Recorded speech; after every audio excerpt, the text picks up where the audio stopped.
Alright guys, I'm going to continue going through my movie collection. We're going to be on what I'm going to call the second tower, and we're going to start with tier 1 and do the top to the bottom. Now up here I have a movie that I just recently got because we had some yard sales in town, and didn't really see a lot, mostly clothes, but I was looking at movies and stuff. There was some places that had some movies. There was a place close to me that had some movies for $2. And they had quite a little selection, and there were some good ones, the Expendables, and some different ones I was thinking about getting, but I didn't really feel like I had enough money to spend at the time to get a lot of them, and I know the pawn shop's selling them for $2 a piece, and I didn't see any that really stuck out to me that, I felt like I really needed to get right then. We went to another place that had some for $1, and I was with my cousin, and he saw a Scarface 2-disc set, DVDs, and he doesn't have that, and so I told him he should get it for just $1. It was a good deal, and I saw this, the original Blues Brothers, for $1, and I think that I have the Blues Brothers 2000, which I need to look again. So I figured I got the Blues Brothers 2000. Why not get this? But I might already have the original. Maybe I just got a copy. I didn't even look, so. Or I might not even have Blues Brothers 2000, but I thought that I did.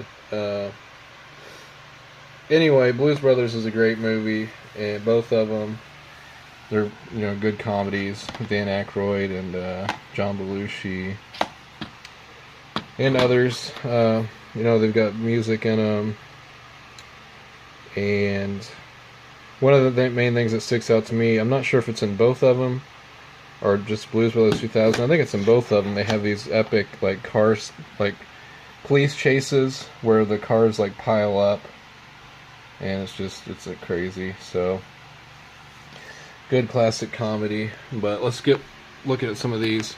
Kronos, I already did a review on that. Del Toro, really great movie. Star Wars: The Revenge of the Sith. I can't really say a lot of the Star Wars. I can't say a lot about the Star Wars series. I do know one of the most recent ones that I really like was Rogue One. I just have a lot of catching up to do with these. I know I watched them when I was younger. Return of the Jedi, the second one, I think, or The Empire Strikes Back. I don't know. I don't even know which ones are which, really. This was one of those ones that was in the movies for 50 cents or whatever, and I guess that I just picked it up in there. But, I would like to have all the Star Wars movies eventually. Get Shorty. Haven't seen this. I think it had decent ratings. It has John Travolta, Danny DeVito. I don't know. I just picked that one up. Charlie and the Chocolate Factory. This is the, Tim Burton. This is the Tim Burton version of Willy Wonka and the Chocolate Factory. And it has Johnny Depp. I thought this movie was alright. I'm pretty sure that I saw it in theater. They changed the Oompa Loompas to this one guy who plays all the Oompa Loompas. It was alright. I really like, Willy Wonka and the Chocolate Factory is definitely the better version, but it's not bad. It's a different take on it. The Ringer, this was one that was in that lot where it's an old Johnny Knoxville movie, and he plays somebody who's mentally challenged in the Special Olympics, and he isn't mentally challenged. He just pretends to be to win in the Special Olympics or something. I don't remember the plot. I just remember watching it long ago, and it was Johnny Knoxville who was in the MTV show Jackass, where they did a lot of stupid stunts. And I don't know if this was really great, but it was one of those ones that, it was cheap. I just threw it in there. Be Kind Rewind with Jack Black and Mos Def. I remember watching this. They work at a VHS store, and I think they start making their own movies to get people interested.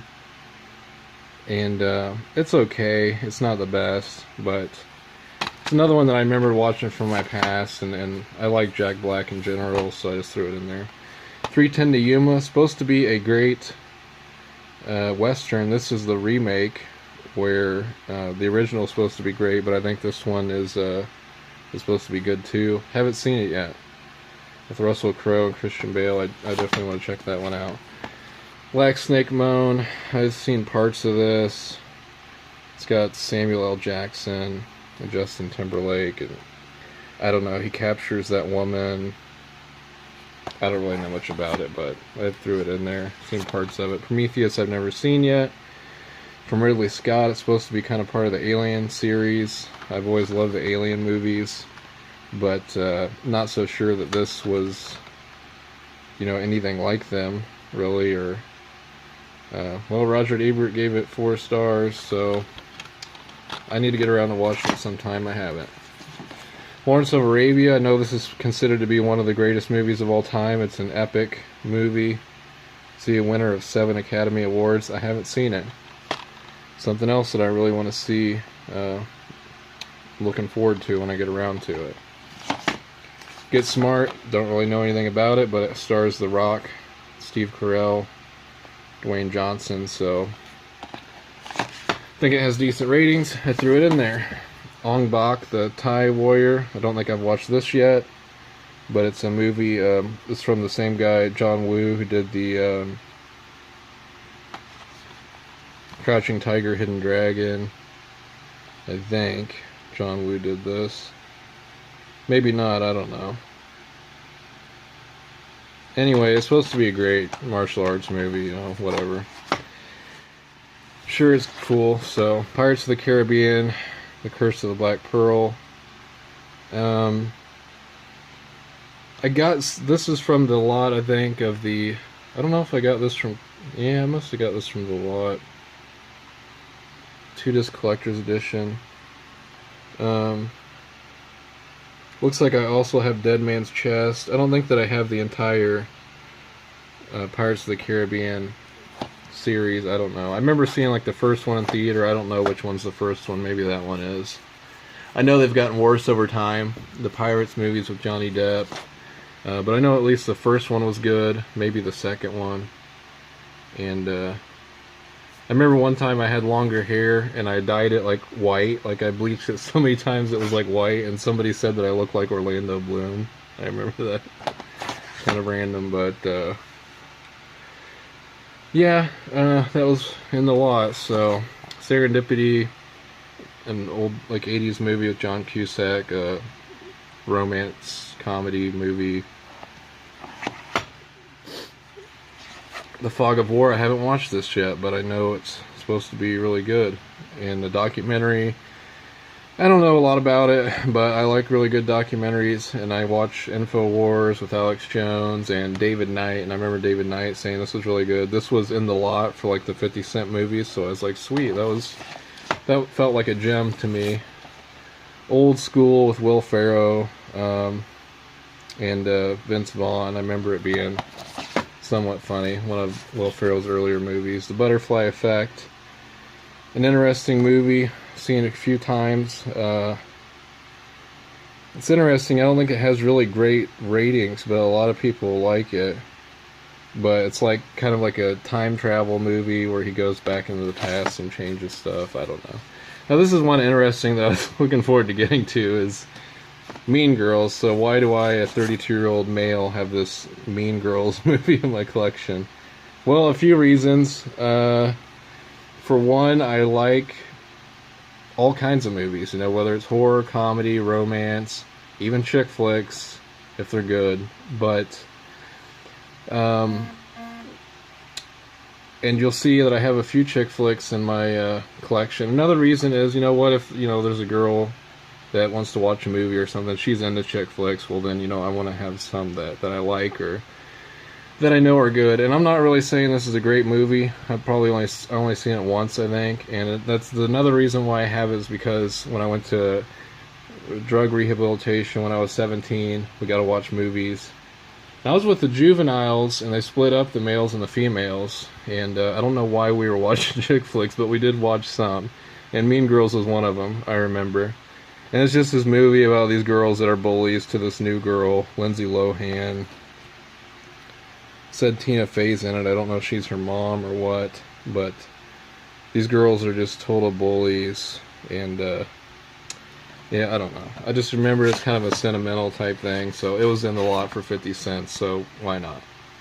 Austin Powers, The Spy Who Shagged Me. I don't know if I've ever actually sat down all the way through all the any Austin Powers movie. I do like Mike Myers. This is like a spoof on the James Bond movies. These became pretty popular, where he plays Austin Powers. He also plays the villain, the Dr. Evil. And I have the whole collection because they were in that lot. Love Actually, a romantic comedy. I don't remember if I watched this or not, but it's supposed to be pretty good. It was in the lot. Rent, a musical. I like musicals too. I think I have seen this once. I know it's highly rated. Yeah,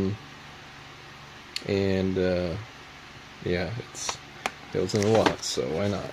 Braveheart, of course, that's a classic, great movie with Mel Gibson. Also in the lot for 50 cents, you know, definitely a gem.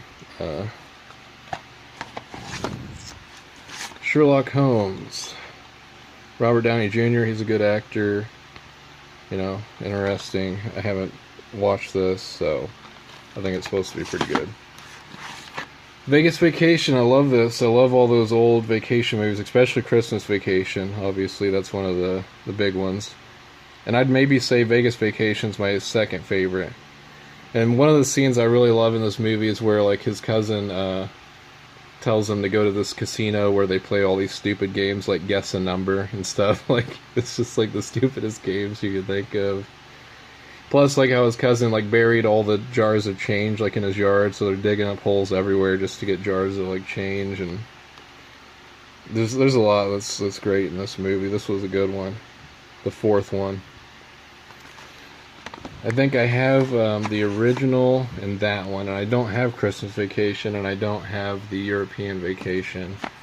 The Terminal, I watched this once with Tom Hanks. Like I said before, I love Tom Hanks and all he does. This is kind of a more serious, kind of weird one, where he plays this foreigner that's like stuck in an airplane terminal. I only watched it once, but I really like it. I remember liking it. I remember he didn't have any money or something, and he was like eating like the crackers and with ketchup and mustard, like the free condiments or whatever. I don't know. Thin Blue Line, I still haven't watched this yet. I've had it for a while. Another documentary, and this is the Criterion Collection, which I love having Criterion Collection DVDs. I think this has something to do with okay, somebody who was charged with the murder of a police officer that was put on death row, even though there was no evidence that, or there was evidence that he did not commit the crime. So this is supposed to be an old great documentary, and you know, if it's on the Criterion Collection, then I would consider it to be great. And also that Chronos one that I have is also a Criterion Collection. If you see these little C's, I love those, but I need to get around to watching that. I haven't. Blades of Glory, with Will Ferrell, John Heder. I think he's the guy that played Napoleon Dynamite. They play, you know, professional ice skaters. This is okay. It's funny. It's not one of Will Ferrell's best. You know, just like Old School. It's alright. Just your regular Will Ferrell comedy. I like, you know, pretty much all his movies. So, Malibu's Most Wanted. I remember this white, I guess this white rapper, or this trying to act all hard, and I don't know. It's an absurd movie where he's just like this suburban white kid trying to act all urban. Machete, it's a, I got this from Capitol Music, and this is, you know, one of those grindhouse movies with, it's made by Robert Rodriguez. It's got Steven Seagal, and it's got Danny Trejo, and, you know, there's just a lot of action and blood, over-the-top violence, where he's going around shooting people up, chopping people with machetes, and so I think it's all about drugs and gangs and stuff. And I don't know if I've actually sat all the way through it, but I really need to. Hobo with a Shotgun, another grindhouse movie. I love Rutger Hauer. I love this movie. This movie is totally over-the-top, comic book style violence. The villains are way evil, and they're just the city is just like destroyed basically, and everybody, like this drug lord, he runs like the police, he runs the town, and I don't know, they do something to Rutger Hauer, who's this homeless guy, and he just decides to get retribution, and his only goal, his only like dream in life is to get enough money to get a lawnmower so he can start like a lawn mowing business. And instead he ends up getting like a shotgun, and he just starts taking like retribution into his own hands. I love that one. The Mangler, still haven't watched this. It's on Blu-ray. I'm very blessed to have this donation, and need to watch it. I was talking to my cousin about it recently, and he's interested. It's a movie that I've always wanted to see, and it's it's a movie where a laundry press is possessed by a demon, and it's basically like eating people. And it has Robert Englund in it, the guy who plays Freddy in the Nightmare on Elm Street movies, and it's made by Tobe Hooper, the guy who did Poltergeist, and it's a short story by Stephen King. And so you put all that stuff together, and you know, it's a classic. It's one of those corny classic horror movies. Some people are comparing it to Maximum Overdrive, which I love, where, you know, the vehicles come to life, and it's Stephen King's only movie that he made, I think.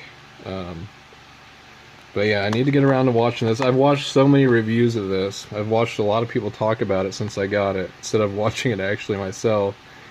But a lot of people seem to love this movie, horror fans. And I know like all that happens. I've seen a lot of the scenes, but I do need to sit down and watch it. But I want to watch it with somebody else, really, so I've kind of been waiting. Neverending Story, I picked this up at the pawn shop for $2. And, you know, it's a classic on Blu-ray. Great. So it's one of those fantasy movies. One of the best fantasy movies. The New Halloween. I haven't watched this yet either. Honestly, I've been waiting for somebody to watch this with. My cousin saw it in theaters, so I'm really interested in it. I love the classic Halloween, you know, pretty much all the Halloween movies, but I mean the original Halloween, this is supposed to be a sequel to it, and a lot of people consider the original Halloween one of the greatest horror movies of all time. And I know this had pretty good ratings. Some people said that a lot of the kills and stuff were rehashed from the previous ones, but there's still interest with Jamie Lee Curtis's character being in there. You know, she's older and she's like out to get him. Suspiria. I love Dario Argento, Italian horror filmmaker, and Suspiria is really one of his most artsy, colorful movies. You can tell just by looking at the cases, Blu-ray. It's beautiful. I love the fact that I own this, and it was a donation, and I'm very grateful for this. Grateful for all of them. But man, I love Suspiria. The soundtrack to this and just the visuals. It's about this girl who goes to like a ballerina school, and basically the leader of the ballerina school is like a witch, and there's like this scary stuff that happens, like people are dying. The girls are dying in there, and but it's one of the most beautiful horror movies that you'll ever see. I guarantee it. So that's the top row of the second tower. So I'll go through more later. Let me know what you think. God bless.